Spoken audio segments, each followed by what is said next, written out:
GT friends, and we're off up here. I thought so. Over the jumpy road. Hi guys and girls, it's Usernamekate. Welcome to my channel. Today, Thruxton RS content. In this video guys, I'm going to talk about the 3 things that I really like about the Triumph Thruxton RS, and I'm going to talk about 3 things that I don't like so much about this bike. So if you're interested in that, I'm going to roll the intro and I'll see you after it.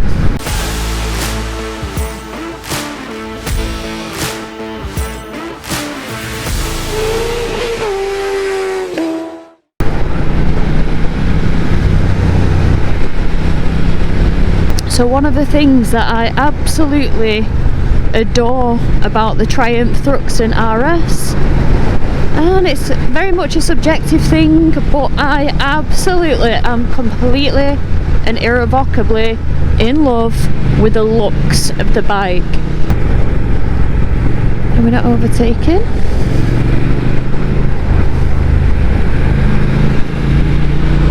There we have it. Ooh. The aesthetics are truly beautiful, but it's not a genre that I've really ever ridden, and I tell you what, I just feel so elegant and so, what's the word, sophisticated. My favourite angle on this bike is absolutely the back, or from the back slightly stood to the right. I think it's just sensational. The lines of it, oh, just an absolutely beautiful looking bike. And I don't know about you guys, but for me, if I really like the look of a bike, it makes me want to go out on it more. Because it's just like, especially when it rides as well as this bike does, it's like the whole package, nothing is sacrificed. And I feel like when you find bikes like that, it just makes you want to ride them more. Another thing that I absolutely love about this bike is how it handles. Mainly because it feels so planted and solid as it goes around the bends. It's not skippy, it's not jumpy, the front end doesn't feel flighty. Yeah, it doesn't turn as quickly as some of the Triumphs that I've ridden because the steering feels a little bit heavier, but there's a lot of trust and a lot of faith that you get out of the front end when a bike feels like that, or at least for me anyway. And yeah, I just absolutely love how this bike takes on twisties, tackles them. We've got a sign with twisties. This can only be a good thing. And then finally, and again, my 3 top likes are kind of in no particular order, but one thing that I love is the engine. Now, I jumped on this bike not researching it, not knowing what was in it, except the 1200. Well, when you think 1200 in the Triumph range, you think to the Speed Triple RR or the Speed Triple RS, which is like pushing 180. So when I got on it, I knew that it wasn't pumping out 180, but from how it rides, I thought I was probably working with 125, 130, maybe even 140. But then when I got online and I checked the specs out, 103 horsepower, and that shocked me because it feels so much faster than that, honestly.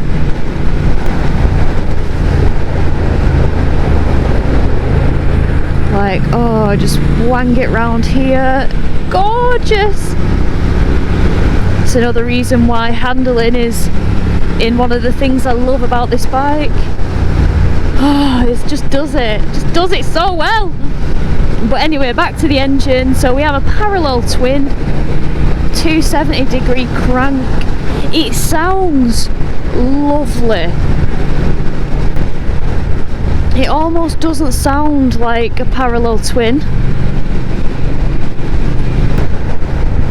It sounds meaty. I love the rumble when you pick it up, when you put the power on. Oh, it's just ideal. And I can imagine it will be further enhanced with a nice set of aftermarket exhausts.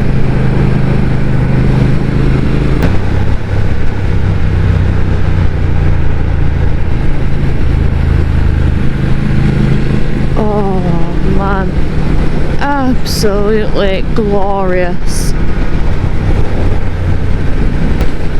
A genuine pleasure to ride.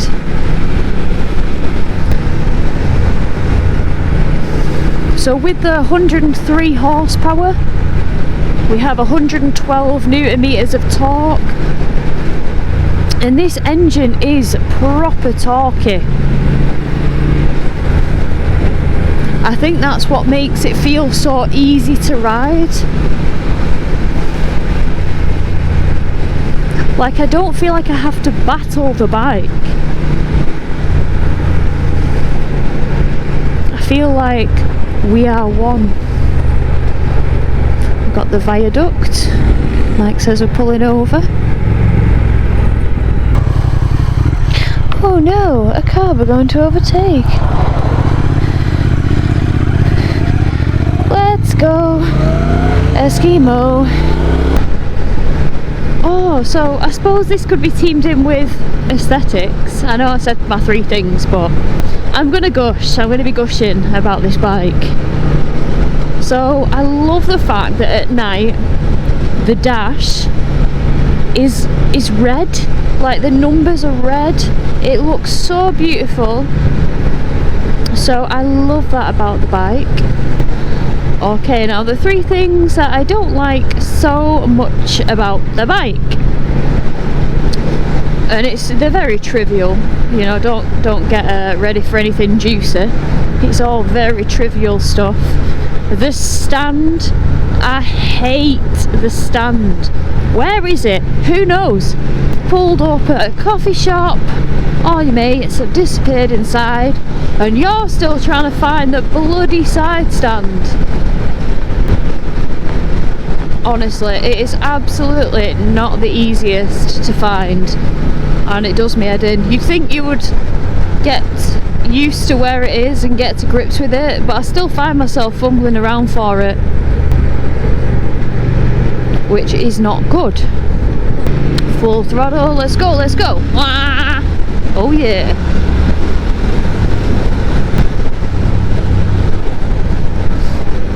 So yeah, the side stand is a super gripe of mine.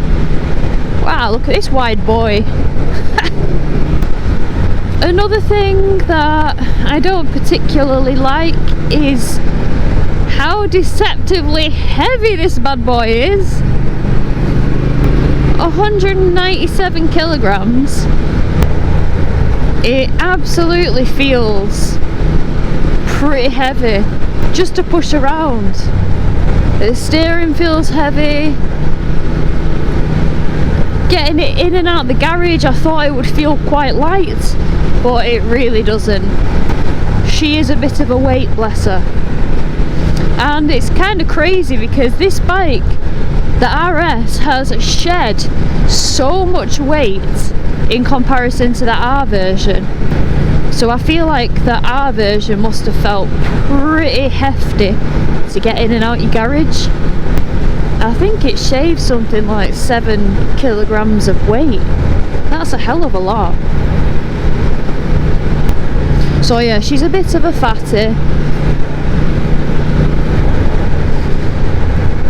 And while being a bit of a fatty can have its benefits by feeling pretty solid and pretty planted when riding, when it comes to pushing it around, yeah, definitely not the lightest. And I think maybe it doesn't feel that easy to push as well because of the clip-ons. I don't know whether it's just a me thing, being slightly inept at life, but I do find pushing things with clip-ons a lot more difficult than pushing things with flat bars. Oh, this view! What a day for it! I'm literally just... oh, I'm full of happiness. Quite clearly he is in front listening to the Backstreet Boys.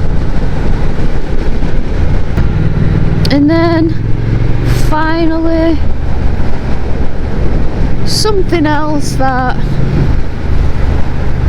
made me feel a bit aww when I found out was that it doesn't have a quick shifter or an auto blipper. From factory it doesn't come with it. Same with heated grips.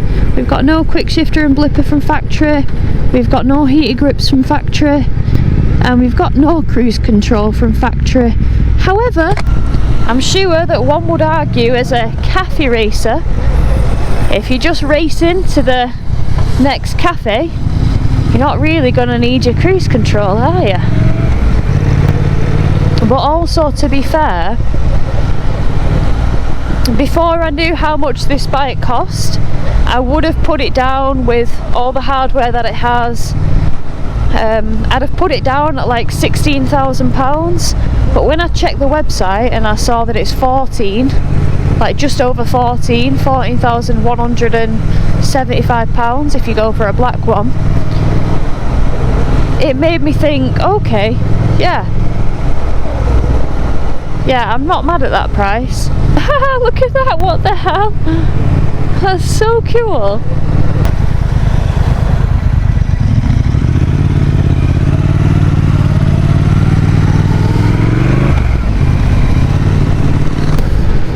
So guys, that was just a quick little video of my 3 likes and my 3 dislikes.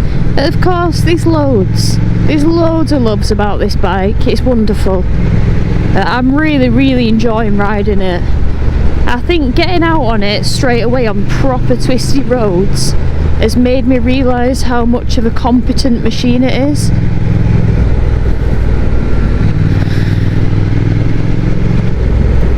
How well it rides, how well it handles. Well, I hope you have enjoyed my little loves and loads. No, it's not quite that deep. My likes and dislikes on the Triumph Thruxton RS. A cracking bike, and test riding it does make me want to own one. I didn't know how well I would cope with the clip-on situation, but turns out I'm actually handling it a lot better than I thought. If you've liked this video, please consider hitting the subscribe button. Until the next one, guys and girls, take care and ride safe. See ya!